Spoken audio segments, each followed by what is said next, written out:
বন্ধুসকল, আজি যথেষ্ট উদ্বিগ্নতাৰে আপোনালোকে আমাৰ ওপৰত দৃষ্টি নিবদ্ধ ৰাখিছিলে যে আমাৰ সতীৰ্থ দিলৱাৰ হুছেইন মজুমদাৰৰ কি হ'ব বা সাংবাদিকৰ বিৰুদ্ধে আৰক্ষীয়ে চৰকাৰে যেনেধৰণৰ ব্যৱস্থা গ্ৰহণ কৰিছে তাৰ পিছত দিলৱাৰ হুছেইন মজুমদাৰ তেওঁৰ যিটো গোচৰ ৰুজু হৈছে সেই গোচৰটো কি হ'ব তেনেধৰণে তাত উদ্বিগ্নতাৰে সময় পাৰ কৰিছিলে।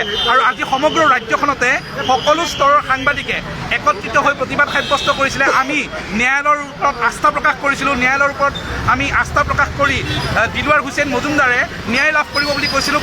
আৰু দিনটোৰ শেষত এটা ভাল খবৰ আহিছে, কামৰূপ জিলাৰ মুখ্য ন্যায়িক দণ্ডাধীশৰ আদালতে যিটো গোচৰ ৰুজু কৰা হৈছিল দিলৱাৰ হুছেইন মজুমদাৰৰ ওপৰত পাণবজাৰ থানাত ৰুজু হোৱা গোচৰ 110/25 এই গোচৰটোত তেওঁক ইতিমধ্যে জামিন মঞ্জুৰ কৰা হৈছে।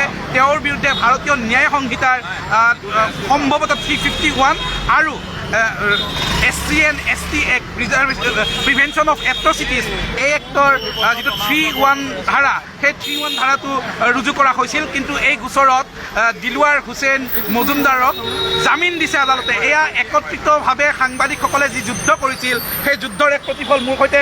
মোৰ সতীৰ্থ যদু আছে, যদিও এটা অতি গুৰুত্বপূৰ্ণ খবৰ। আমি উদ্বিগ্নতাৰে আছিলোঁ আৰু আমি ন্যায়ালয়ৰ ওপৰত যথেষ্ট আস্থাশীল হৈ আছিলোঁ আৰু শেষত ন্যায়ালয়ে এটা ন্যায় দিছে, যিটো ন্যায় এটা ভাল খবৰ লৈ আহিছে। নিশ্চিতভাৱে চাওক, আটাইতকৈ ডাঙৰ কথাটো হৈছে তাক পুলিচৰ জিম্মালৈ দিব পৰাকৈ বা তাৰ বেইল ৰিজেক্ট কৰিবলৈ ন্যায়ালয়ে কোনো ধৰণৰ কাৰণেই বিচাৰি নাপালে।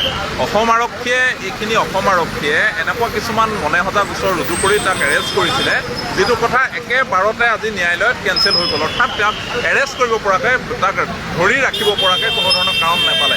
এতিয়া পৰৱৰ্তী সময়ত সেই গোটেইটো চলি থাকিব, সেইটো বেলেগ এটা কথা। কিন্তু প্ৰথম কথাটো হৈছে যে তাৰ বিৰুদ্ধে যিখিনি অভিযোগ আনিছিলে সেই অভিযোগখিনি পঞ্চায়তেই নাকচ কৰি প্ৰাথমিক যিবিলাক অভিযোগ আছিলে সেই অভিযোগ যে মিছা, সেইটো এক প্ৰকাৰ প্ৰমাণিত হৈ গৈছে। আদালতে সেই কথাখিনি প্ৰমাণ কৰিছে। বাকী তদন্ত চলি থাকিব। দিলৱাৰ হুছেইন মজুমদাৰে তদন্তত সহযোগ আগবঢ়াব, আমিও সেই তদন্তৰ ওপৰত দৃষ্টি নিবদ্ধ ৰাখিম। কিন্তু হয়তো আজি নিশাটো তেওঁ জুডিচিয়েল কাষ্টডিত থাকিব লগা হ'ব পাৰে, কাৰাগাৰত থাকিব লগা হ'ব পাৰে দিলৱাৰ হুছেইন মজুমদাৰ। কাৰণ এতিয়া PR বণ্ড জমা দিয়াৰ সময় নাই, সময় উকলি গৈছে। এতিয়া 6 বাজি প্ৰায় 15 মিনিট।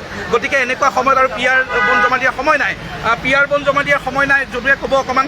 PR বণ্ড জমা দিয়া যিহেতু সময় নাই, হয়তো আজি নিশাটো মানে কথাটো হ'ল আজি যে যিটো বেইল বণ্ড বুলি কোৱা হয়, বেইল বণ্ডটো জমা দিব লাগে পুলিচ থানাত গৈ, সেইটো কাৰণে আজি সময় নাইকিয়া হ'ল। গতিকে আজি তেওঁক জেললৈ পঠাই দিছে। কাইলৈ দিনে পোহৰে সেইখিনি দিব আৰু কাইলৈ দিলৱাৰ হুছেইন মজুমদাৰ ওলাই আহিব। আৰু দ্বিতীয় কথাটো হৈছে আৰু এটা কেছ ৰেজিষ্টাৰ হৈছে তেওঁৰ কেছত। সেইটো কেছতো যদি পুলিচে যদি কৰোঁ বুলি ভাবে, ষড়যন্ত্ৰ কৰি তাক এৰেষ্ট কৰি দিব পাৰে। কিন্তু এতিয়ালৈকে তাক এৰেষ্ট কৰা হোৱা নাই সেইটো কেছত। গতিকে আমি আশাবাদী কাইলৈ দিলৱাৰ হুছেইন আমাৰ মাজলৈ ওলাই আহিব। ঘৰত আনন্দ আৰু সম্পৰ্কৰ চমক বজাই ৰাখিবলৈ জৰুৰী হৈছে সকলো আনন্দময় মুহূৰ্তত মৰমৰ উপহাৰ দিয়াটো। সেইবাবে মধুশ্ৰী জুৱেলাৰ্ছে আনিছে সকলো ৰঙীন ক্ষণৰ বাবে বিশেষ গহনা। হীৰাৰে হওক, সোণৰে হওক বা ৰূপৰে হওক, শ্ৰেষ্ঠ ডিজাইনছ আৰু হলমাৰ্কযুক্ত গহনাই ৰাখে সম্পৰ্কক নিখুঁত। তেনেহ'লে আজিয়ে আনক আনন্দ মধুশ্ৰী জুৱেলাৰ্ছৰ সৈতে। যোগাযোগ কৰক 7028000341 নাইবা ভিজিট কৰক LNB ৰোড, নলবাৰী, অসম।